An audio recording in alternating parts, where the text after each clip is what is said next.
Perfect.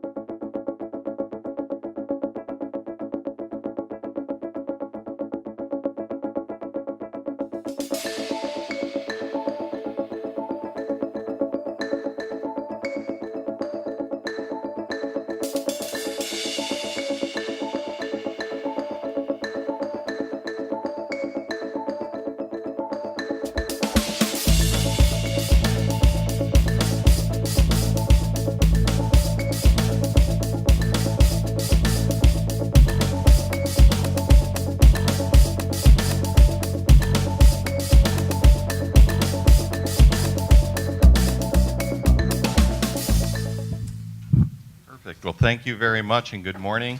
Delighted to have all of you here, and I want to thank you for joining us, and also to our conference sponsors in the program that's been put together for you all in this area. But I'm particularly intrigued with everybody being here because for those of us on the panel, we're very passionate about this area when we're looking at new technology solutions for older adults. So we're thrilled that you're here. It's good to see some friends and colleagues in the audience who we know can share a great deal of information with us as well. So what we want to do over the next hour or until 11:15 is carry on not only a little bit of a background and overview of this space, but a discussion amongst ourselves about some of the key issues that are going on in the technology space for vulnerable older adults. And then at the very end, we'd like to open it up, so if there are questions, comments, we certainly entertain them from the group. But to start off, we'd just like to share again that this is a rapidly moving space. Not only are the technologies for older adults moving quickly, everything getting smaller, faster, cheaper, but we're dealing with a rapidly growing demand. The way we've talk about this, and my colleague Rajib Ghosh will speak to it shortly, we look at a connected aging landscape as being critical in this space. And one of the key drivers, as you'll hear today, while we have the majority of older adults living vibrantly, longer, better, we still have major drivers in this space, from not only the number of individuals aging in our society, but the impact of chronic disease. Again, driving many of the needs and also opportunities for technology. In addition, we speak always about the issues around the workforce, around challenges for working with older adults that are challenged with their independence, et cetera. But today we're going to function more, address really the issues on how we keep people independent and address these chronic disease issues. So my colleagues have several examples to share with you. We're going to cover those, everything from the issues around specific technologies for chronic disease solutions, but also how you look at this space as you're getting involved in the development of these.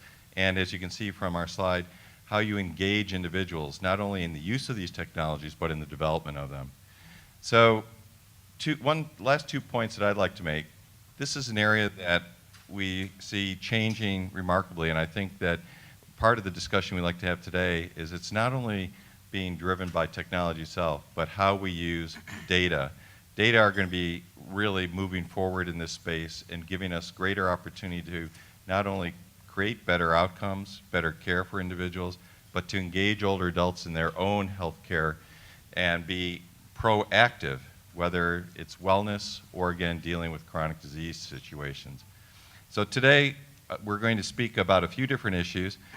You're going to hear a little bit of jargon because we're moving from traditional technology areas around telehealth, remote monitoring, et cetera, and we're moving now into a whole era of the quantified self, where we're looking at wearables for older adults. We're moving into the Internet of Things, where we have sensors embedded in the environment and in all the spaces and where people live.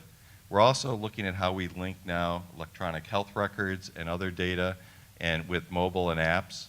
And we're looking at ways that we can improve traditional areas that have been the key factors for having older adults lose their independence around better medication adherence, falls prevention, and addressing issues around depression. So what we're going to talk about are individual programs. You're going to hear about those products that have been out in the field, also new ones, And the idea that as we use these technologies, we're making it much more personalized, and you're going to hear about projects where we're trying to scale and make them sustainable, now reaching not just thousands of older adults, but millions. And we're also going to be speaking to the changes that we're seeing moving from one of just treatment, but to prevention. So one framework, and this is where I'll turn it over to my colleague Rajib Ghosh, is that we can look at this in a series of ways, but one typology is looking at what people wear, what's in the environment, how we connect people in the community, and also how we then get involved with more caregiving and connecting people who support individuals.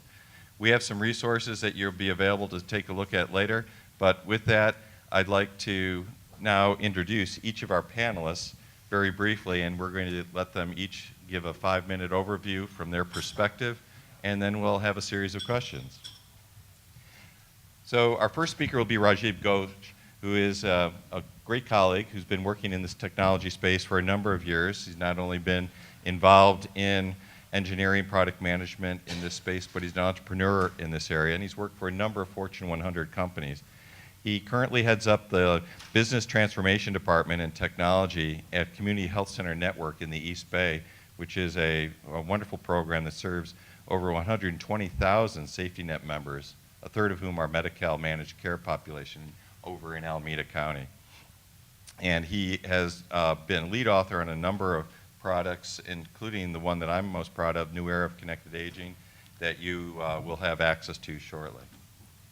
Our second speaker will be Trish Cavestany-Ambrosio, who is a registered nurse and Vice President of Clinical Affairs at Robert Bosch Healthcare. And she's been there for over 9 years working in the remote monitoring space. As most of you know, the Health Buddy system has been an early leader in this space and is still quite prominent in terms of how we use telehealth to consistently manage positive outcomes and solutions to patients in this healthcare area.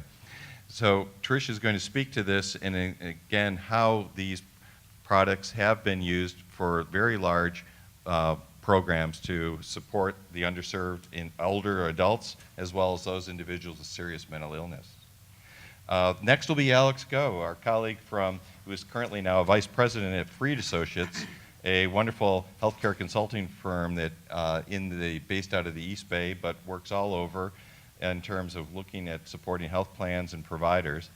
He's also, though, and this is what we're looking forward to hearing from him today, the founder and CEO of Livwell Health, which is an innovative program, modular platform that's looked at how you can address post-acute care services and managing community-based programs, wellness events, and care transitions, particularly from hospital to home initiatives. So Alex will speak to that and about some of the customers that they've had, including Brookdale, Eschaton's Geriatric Care Management Program, and now looking at Dignity Health and other programs where their product is being rolled out.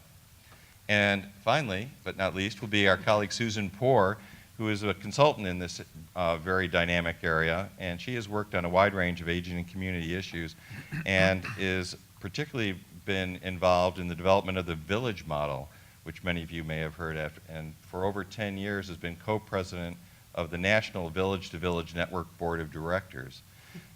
So we're very thrilled to have her give her perspective because she's also working right here locally in terms of the founding and current board member at the San Francisco Village. So given the perspective that we're all looking at how we can keep older adults independent, those of us who are older adults now, this is very exciting to see this broader perspective that Rajib will speak to, specific products that you'll hear from Trish and Alex, and then Susan in terms of what are some of the issues needed to be considered as we do move into this area. So without further ado, I'm going to turn the program over to Rajib. Oh, thank you, David, and good morning, everybody. Glad to be on this panel today. So while driving to the conference this morning, I was thinking about this particular topic, and one thing actually occurred to me is that we are living in a very exciting time, exciting and also challenging in some ways. First of all, I will like to term this century as the century of longevity. If you think about it, human civilization has never encountered this kind of a phenomenon. So it's kind of new, and we are just in the second decade. So a lot of things going to unfold in the next several years. But also we are living in an era where, five forces, if you will, are really shaping everything around us, everything. And what are those five forces from the technology standpoint? Those are sensors, cloud, mobile, social, and big data analytics. And the falling cost, which David just briefly talked about, which actually enabled an explosion of innovation around the world. And it's just not limited to an area or a region or a country. It is spread all over the place. And it has become possible because of the remarkable development that has happened in the last couple of decades in this space. And that makes it very, very interesting. While we have a big challenge in front of us that I've never seen, and then we are countering that, or trying to counter that, with this explosion of innovations happening with these five forces in place. And the other thing that I wanted to touch upon very quickly is that when we think about aging, we think about this phenomenon. It is not, as I said, it's not a local. It's not limited to the developed nations. It is actually spread all over the place. And in fact, to be honest with you, the problem is much more in the developing nations than the developed nations. Just to give an example, France, for example, took 100 years to double their 65 plus senior adult population growth, almost a century. Brazil is going to do that in 2 decades. And the growth of the elderly population in the developing nations is actually outpacing the growth of population. So think about that the opportunity is truly global. And the technology solution, yes, they need to be customized to the environment that they need to be deployed, but the opportunity of really true innovation is global, and it's huge. It's huge. For the people who are interested in investing, people who are really entrepreneurs and try to take their, think about a global scale of their business, this is really great. So that's a perspective that I wanted to bring it to the table, and it was kind of interesting. So a lot of things are happening, Internet of Things in a big platform. Everything that's out in the world can get connected.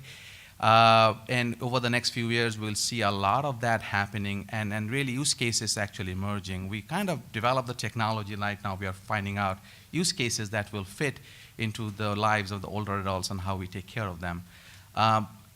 Just to add a couple of things in the, as I'm actually scanning the landscape and looking at different data, there are still startling data out there which actually suggests that today, if you ask me, because part of my job role as leading the business transformation and technology-enabled transformation in a safety net population is very rooted to the current, but I'm also a futurist, so I'm kind of having a double perspective, if you will. But the current thing is that if you think about 2013, the CDC report suggests $34 billion were spent on fall-related incidents and healthcare costs, $34 billion. 2.5 million falls that we could not prevent. 700,000 hospital admissions that happened in 2013. 19 billion or more is the cost of medication adherence related problem. When you take 4 or more medication a day, the rate of medication adherence drops less than 50%. And the larger the number of medication you take, that's a kind of it's kind of a catastrophic drop that happens. And in the last 5 years, I have seen a lot of innovation actually came into this space in medication adherence and supporting that. But really the problem persists. It's a huge, huge healthcare cost, if you will, overall. So those are the real challenges that are facing us. And I think while we are looking at newer technology solutions, mobility solutions for the autonomous vehicles, connected home solutions, we have to also keep ourselves rooted into this space, because we need to keep in mind that, the other thing is that taking care of the senior population, which is really the crux of our connected aging framework, only 10% is related to healthcare, and 90% of that is really associated with everything else. And we are yet to see a solid solution, a platform that can connect that. And my friend Alex is going to talk about his solution here today, but I'm just saying that this is also an opportunity. How do you actually connect the neighborhood and the community-based organizations to really take care of the population, that the senior adults that are living in their home. In our program that we are running right now from our organization, we are seeing that the people are not asking to get better health. They are asking for things like, I would like to dance with my granddaughter. That's what they're asking for.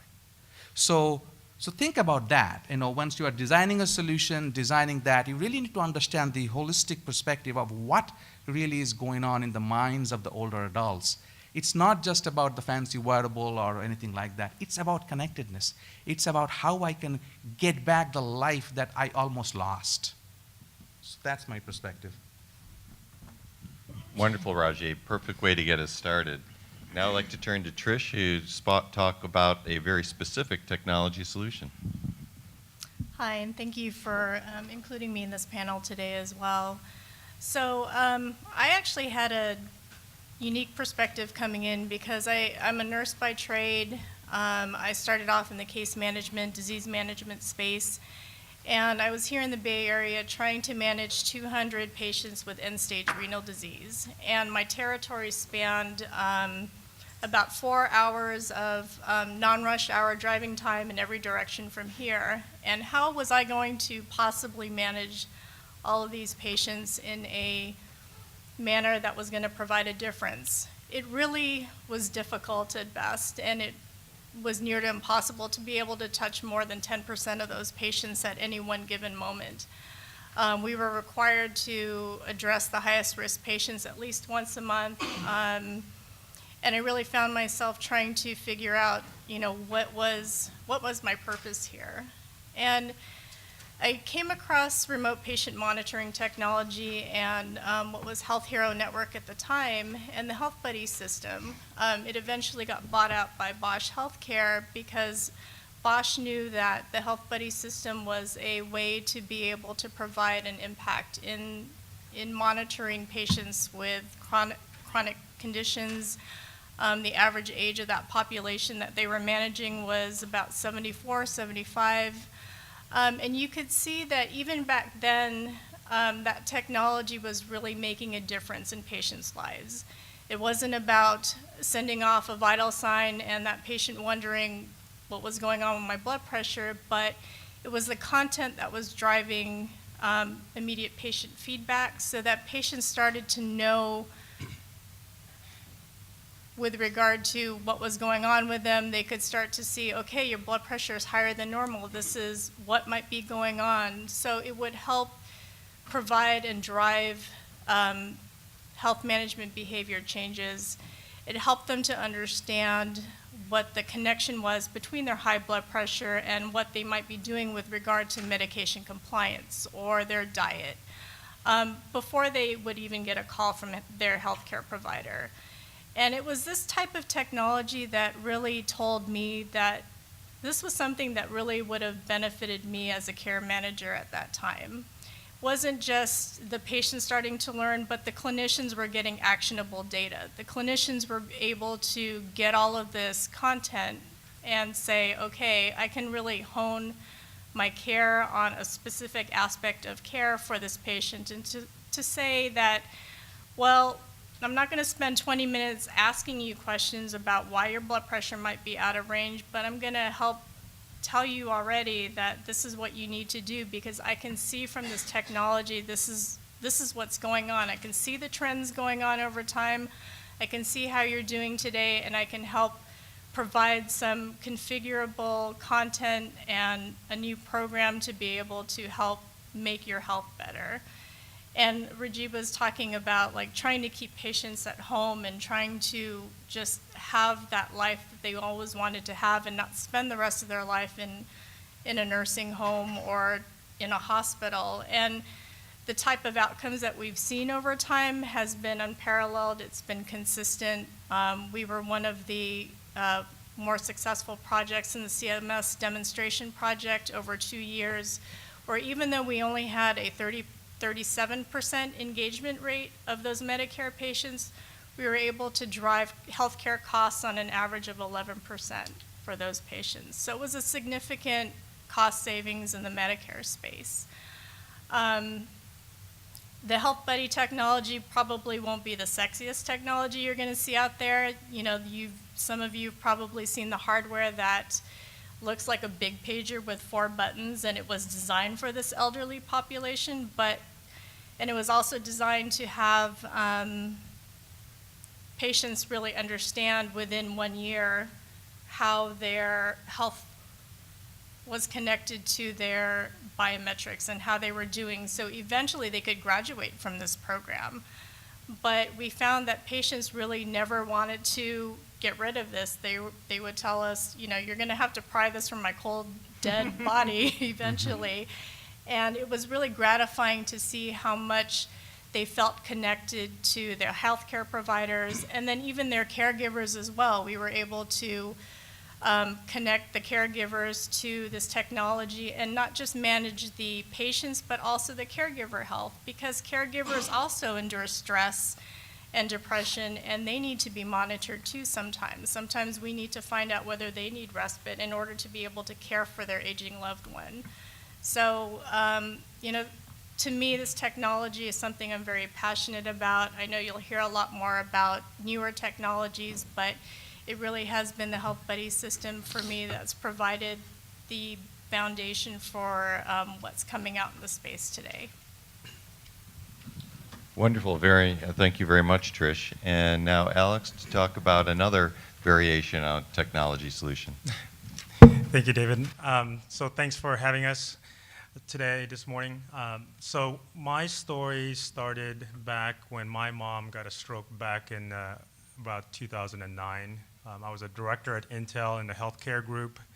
And for those of you that have had aging parents suffer an aha moment, you'll find that they're like a babe in the woods trying to coordinate care, and she had Kaiser, so it's all the non-medical related services. So our problem statement is really easy.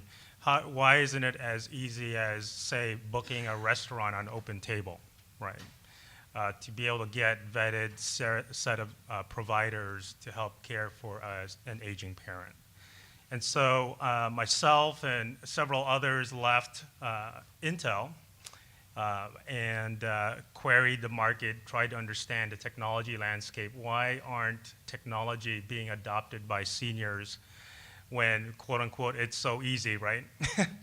The reality is that we looked at innovation while we were a technology-centric.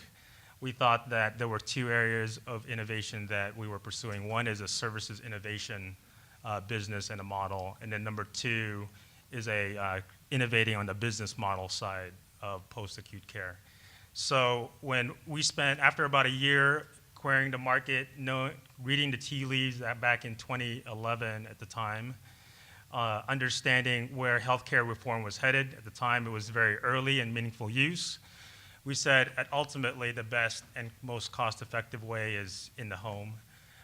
We looked at 3 governing forces that were driving the market to be there. One is the consumerism of healthcare. I think, as you all know and we know, dollars are starting to shift because of whether you're an employer-based plan or not. The expectation is that consumer services are going to be available where I want it, when I want it. So that was a macro that we had looked at. Second is the fact that obviously healthcare reform, as meaningful use stages 2 and 3 started rolling out, we knew that there was increased engagement with patients, as well as emphasis on long-term and care coordination outside of a traditional acute and ambulatory setting. Formations of ACOs were certainly a hallmark, and everyone in this panel knows that. But ultimately, the need and technology infrastructure that was missing is that many of the EHR systems don't do a really good job of coordinating care across the continuum, right? And so we undertook a project where first we wanted to build a streamlined services engine, which we had developed on Salesforce, so force.com as a toolkit because of its HIPAA secure workflow transformation capabilities, and the fact that we can capture some great analytics, which were core missing as part of this acute care landscape. So we developed a series of service modules as well as events management, because we found in speaking with post-acute care companies and senior living operators, including Brookdale Senior Living, Avenidas Village, so one of the village here in Palo Alto, many others, they have sponsored events on a community-based level. They have preferred service providers, pre-vetted list of operators that they hand out as manuals, right? Think of this as a paper exercise model. But they did not get the transparency of who was using services, whether the services were great, whether they were terrible, but they were still recommending folks that didn't necessarily, may not have fit the par, right? And then the third thing that we learned was there were several integrated delivery networks, many represented in this room here, that had a post-acute care home and community-based services arm or department that were giving transition level referrals to the community, to the continuum network, yet did not get the feedback process, right? So imagine if you were to go book a table, an open table, but you did not get a confirmation whether you got an actual restaurant reservation. What would you do? Right. Well, that's what's been plagued with some of the discharge planners today, and it's horrendous.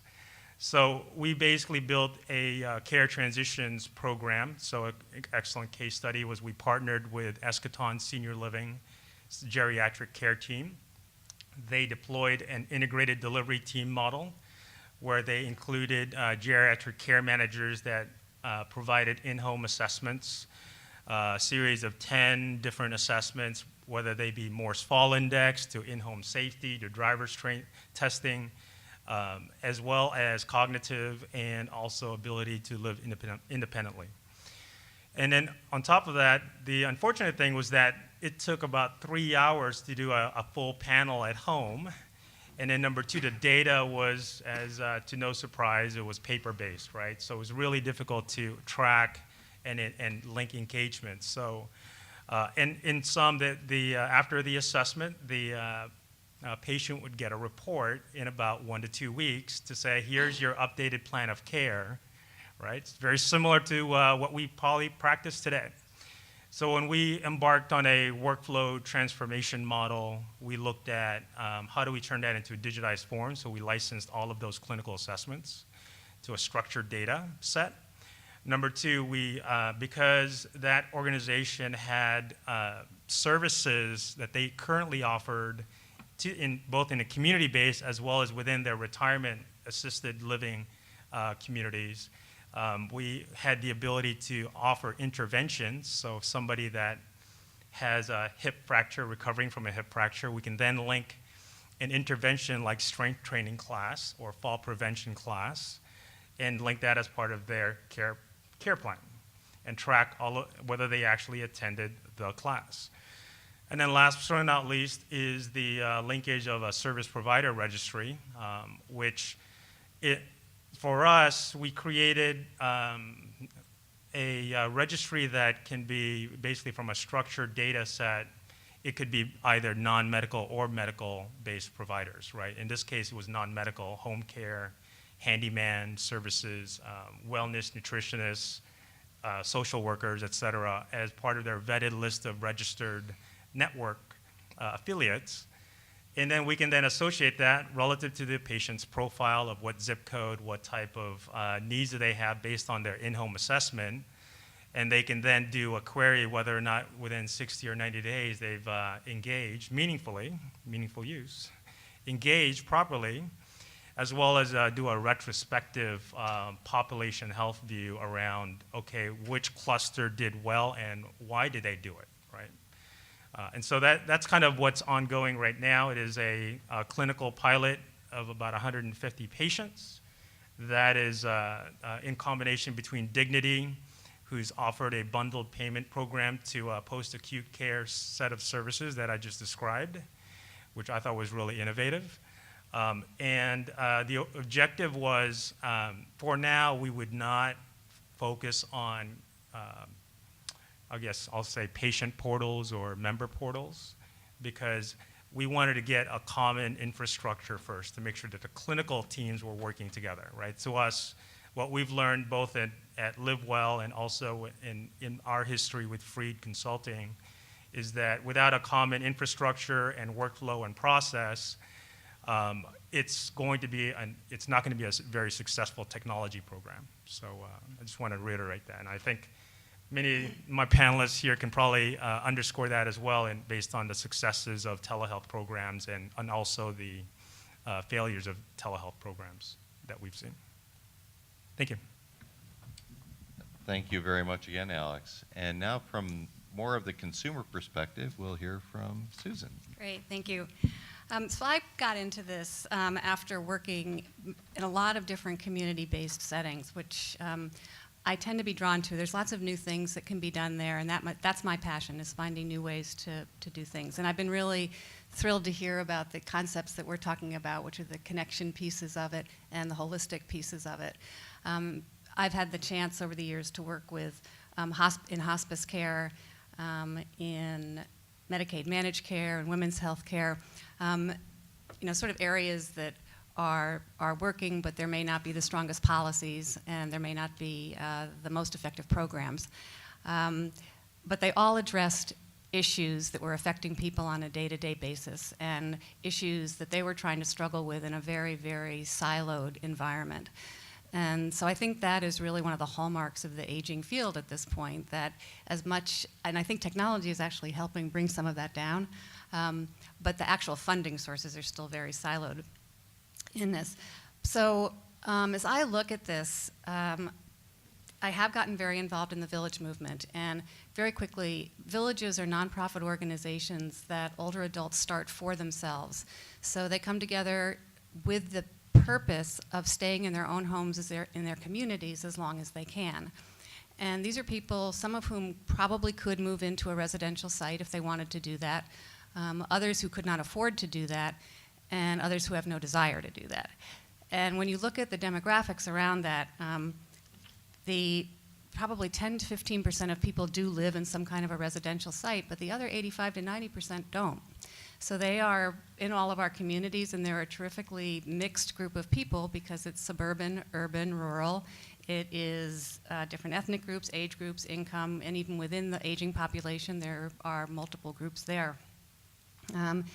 And so as we look at the aging issues, it's sort of how do you connect people to services, and how do you connect them to technology, and what are the right ways in? What will people respond to? So I think, from a consumer in the community, their goal is, one, to stay as healthy as they can, and if they do get sick, to have good coordinated systems that will help them recover. And I appreciated Rajib's comment about, 10% of someone's well-being is medical care, the other 90% is everything else, and that's really what the village movement is predicated on. It's that 90% of everything else. And so, that is what that movement really focuses on. And it's, to me, it comes down so much to the basics for people when they're in the community, of having a place to live, having good health care, having, getting enough sleep, getting enough to eat, but then again, having very meaningful social connections. And, the data on people being isolated is very strong in terms of the negative impact. There is one study that shows that being isolated is the equivalent of being an alcoholic, smoking a pack of cigarettes, or struggling from obesity in terms of its physical impact, and certainly the risk of depression. So I think, when I look at the technology piece, and I am not a techie, I'll be the first one to admit that, but I started to get involved in this a few years ago when I was actually working at Unlock in San Francisco. And Unlock is a very, very coordinated healthcare system for very vulnerable older adults. Very coordinated system that combines medical and non-medical services in one package. And it was just about that time that Aging 2.0 launched in San Francisco. And I remember going to some of those meetings, and the very beginning ones, there were developers over here, there were providers over here, and they were going like this. And it was fascinating because the intent was so good on both sides, but there was not the common language for people to use to really understand what was going on, or to try to plan beyond that. And this comes so much further, which is very, very exciting to see. So, but I will tell you that on the consumer side, there are many, many, many, many people who don't have a clue about technology, don't really have a great interest in using it, and I think there are more that are not using it than are. And I think the ones that come through the medical care system, those are the easiest almost for people because they're in an office, they're put in front of them, there's an element of trust in the system that you're working with, you know they need your data, so that's not as difficult. When it comes to people being spread out in their communities and trying to figure out what are the paths to connection for them, I think that that's harder. And it's what's the personal touch and what's the technology touch? What are the ways that people want to stay connected and what are the tools that they have? And then I think the other challenge there is that, you know, there's a group of people that just love technology, so they're going to come to all the things that are offered to do it. And then there's a lot of people in their homes who don't get out as much or aren't that interested. Then there's all the family caregivers and the support systems. So if, you know, in terms of having access to seniors to look at technology or to try to use it, I think there's a lot more ways that we can talk about in terms of how people are connected and the steps that have to happen, so there's an interest and a desire to do it, and also a trust in the people that you're working with. So. Wonderful, thank you, Susan. And I think you now realize that the breadth of knowledge and experience we have up here really covers this whole space. We could obviously go for many hours, those of us who are really excited about this and knowing what the different opportunities are. But what we'd like to do in the next 10 minutes is just address a few more quick comments and take it across this whole range from how we serve vulnerable older adults, a very broad spectrum, but also then how we engage individually, like as the examples you've heard with the different technology solutions and engage with older adults directly. So I'll just throw a few of these out here, and we're going to have some additional comments that everybody's welcome to do. But Rajib, particularly since you've had this experience over the last few years of working within a very large system of very frail older adults, those that are at great risk, more on a healthcare side, but also tying in the social service side, what do you see as some of the major opportunities for technology solutions when we start looking at Medicaid, Medi-Cal populations, when we look at the dual eligible scenarios that are now occurring? What would you recommend as some of the top few solutions that you see as coming our way or could be we should be looking at? Yeah, so you know, working with this population is a really great learning experience for me. You know, David, it boils down very much to the core needs of the population to address. I mean, you know, people have issues related to getting to a medical center. They have to take maybe 3 buses sometimes to get to a medical center.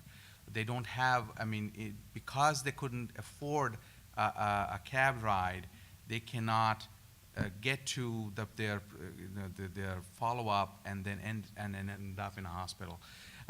People, you know, because they don't have a solution they can adopt, and there are some incidences where people fell, and then elderly adults, they fell and they ended up in the ER room. So going back, I think, you know, the first few things that I mentioned is that they may sound a little bit mundane to our technologists, you know, myself included, that medication adherence, fall prevention, connectedness, you know, providing the services that they need at the time they need, at least still those are the key aspects of care that we are looking at in the safety net populations. We recently did, interestingly, a pilot with basically it's a text messaging system, you know, kind of reminding people of their follow-up visits and stuff like that.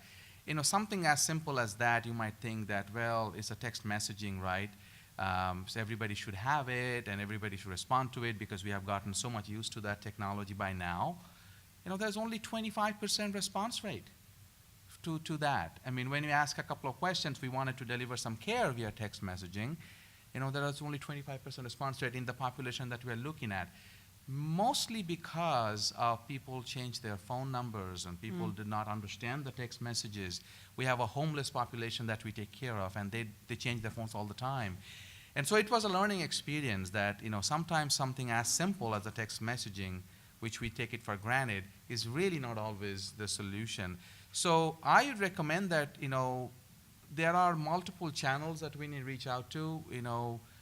IVR is a great solution, in this space, because people at least have a solution for that. Interactive voice response. I'm sorry, interactive voice response system. Acronyms sometimes, buzzwords. But basically, that actually worked better than the text messaging, believe it or not, in our population. And you might think that, who wants to receive a phone call, a robocall or whatever you call it? But it worked. And then the other thing is we are really struggling right now with the way we are actually rolling out a program.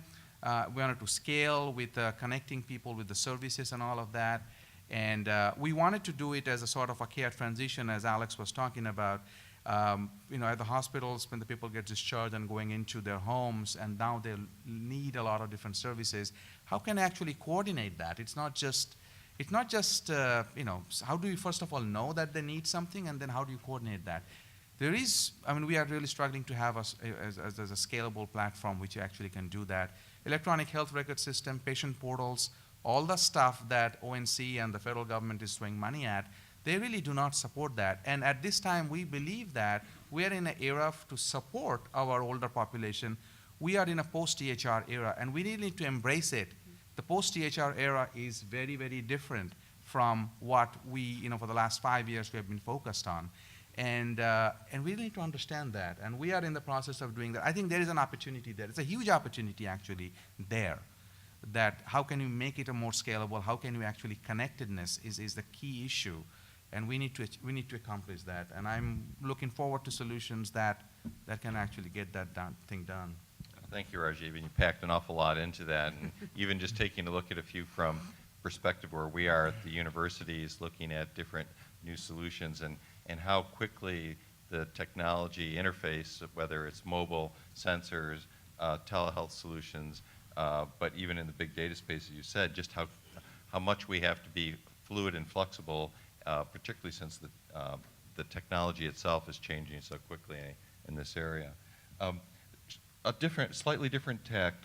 Trish, if you wouldn't mind, since a great deal of your work from a care management perspective, but particularly from a larger corporation, has been in working with the provider community in a very big way, could you share some of the issues, what the drivers are, the key points you've seen from your clients or customers, from the larger provider community? What are their drivers for the way they look at technologies? What are the key issues that you face in helping educate or train them as well?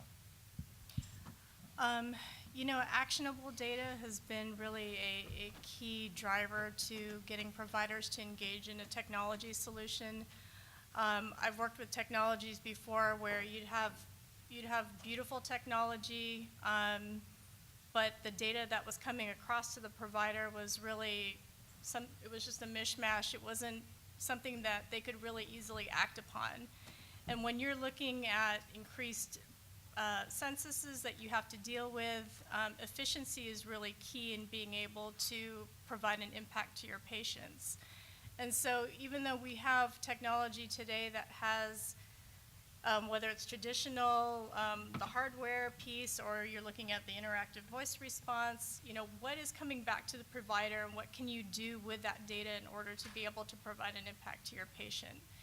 And for us, we've seen that the clinical content and the health management programs that connect the technology on the patient side to the technology on the provider side has been really the key driver to helping staff really buy into the technology and to understand that everything that comes back from the patient really helps them focus on a solution for that patient. And it's not just a generic solution based on a bunch of hypertensives or patients with heart failure, but it's personalized too, so that they know that for this patient there's a connection between not just their heart failure, but serious mental illness that they may have underneath the scenes. If they don't treat the serious mental illness underneath it, then the rest of that, they're going to fall off the track in terms of how they manage their blood glucose or their blood pressure.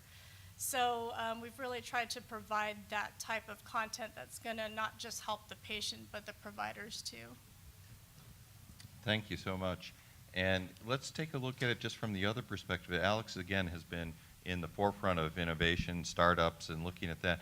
Taking that perspective again, Alex, what would you say are some of the key drivers as you've looked at it from a startup perspective in terms of the same issues, what the providers need, how you engage older adults in this process? What are some of the mechanisms that you think are lessons learned that have come from your process over the last few years? First, this is a great time to be in healthcare, right? We have innovation out the wazoo. We have amazing discoveries that we're creating just from all the different connected devices.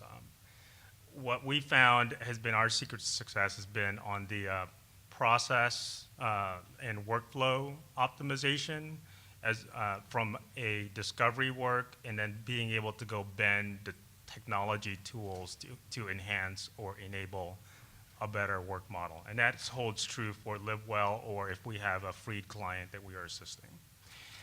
And then the second thing that we found during that innovation process, so if many of you are going to be implementing a technology-enabled program, urge you to get your user engagements as early as possible. When we were developing our system from the ground up, we started with wireframes and we pulled in senior users and they gave us real feedback saying that font is too small or we cannot see yellow, right? When we were developing the care transitions tool, we didn't have to worry about staff buy-in because the staff designed the tool based on what their desired workflow and pain points were, right? So we didn't have to worry about having to get them to buy in once we developed the tool because they felt like they owned the tool and we just happened to be a service organization, which is how it should be, right? So to me, we always looked at it from the outside in, and oftentimes technology. Although many of the folks on our team come from a technology background, we were also smart enough to know that we could not demand the engagement of the users without them buying in from the get-go. And I think that's a perfect segue right back to Susan in terms of coming from this very broad consumer perspective and those issues. Are there any other elements you would add, Susan, in that regard? What you've seen from colleagues as you've been in this space, what are maybe some of those hidden issues that jump up for older adults who are, as we know, some are very tech savvy, many others have hesitancy, and again, in a very rapidly changing tech space. Any of the key thoughts or suggestions about that as you look at it from the older adult perspective? Yeah, I think there are a number of ways to look at this, and I would say, there are several community-based initiatives, and I'll use San Francisco as an example. There's a wonderful organization there called the Community Living Campaign, and with the Department of Aging and Adult Services, they got federal money to provide computer training for seniors all over the city, and that included, and so now there are computers in libraries and community centers and lots of education that goes around. So that was a matter of getting that money and taking it to places where seniors could access it easily, and where they were also in a community of other people, so that they had that sort of group learning. There's also now a tech council, and Alex has been to more meetings of that than I have. But that's a goal to bring a lot of the players in the city together around how you make computer access universal in the city and affordable for people. And then there are other organizations, the Community Technology Network, and others that really make it a point to see how you get more technology out into the community. But just stepping back from that, I would say to really find people who you might normally not come in contact with when your first call for people to be involved is you really have to go to where people are. And so there's lots of places in communities. Libraries have become wonderful centers for people to go to and gather in. And they're spread throughout cities, they're comfortable places. And when we've done tech training at San Francisco Village, for example, people love it. They get, the number of people that get the iPhone or the iPad for Christmas and they love it and they go, what do I do with this? It's really pretty. And so again, some of them just do it and get it, or have family or caregivers do that, but others don't. And so I think part of it is to bring people together, put them in a very neutral environment and a supportive one, because it's embarrassing these days to say you don't know necessarily how to use your phone. I mean, who wants to have to say that? And then the other thing I think is that, there probably are settings where organized kinds of product testing could go on. And I think one of the barriers that comes up there is that often the tech company will feel like they're just being wonderful, good citizens and coming in and asking for help, and when it's really quite a burden to the organization to be able to respond to that. They're not overstaffed by any means, and they don't have a lot of flexibility to perhaps be able to pull a group of people together to test something. And it's not that the desire is not there, it's just, how do I do this? So I think that there are ways in an organized fashion to bring more people into this by making it worth it for the organization, and some of that's financial, some of it is perhaps some other kind of give and take that there could be between the tech company and the provider. Perfect. Well, with this, we're getting down to wrapping up at this point. I think you agree with me that you've heard a broad array of areas and perspectives.